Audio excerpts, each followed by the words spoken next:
Van bumangga ho sa SUV sa Batangas. Mga pasahero, sugatan. Ingat po ha.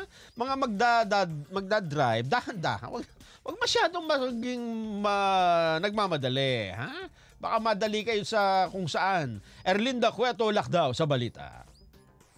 Isang van ang bumangga sa isang SUV na ikinasugat ng mga pasahero nito sa Telecom Road ng Barangay Kumintang Ibaba, Batangas City.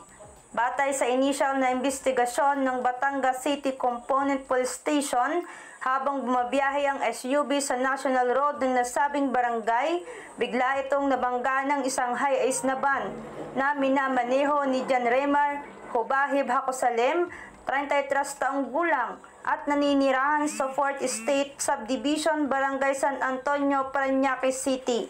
Sa lakas ng pagkakabangga ay nagtamo ng pinsala ang harapang bahagi ng van at SUV at nasugatan din ang kapwa pasahero nito na kaagad namang dinala sa ospital upang magamot.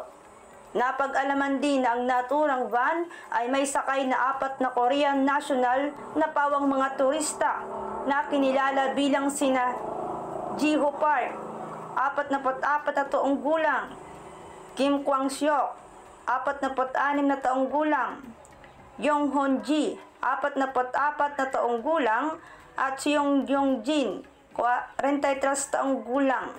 Nakilala naman ang driver ng SUV na si Andrew Perez Toriano, 35 taong gulang, binata, katutubo ng Iriga City, Camarines Sur, at residente ng Sitio Silangan, Kumintang Ibaba, Batangas City na isang government employee. At ang pasahero nitong si Patty Margaret Casas Perez, 61 taong gulang, may asawa, residente ng Arkay Village sa nabanggit na barangay at government employee din.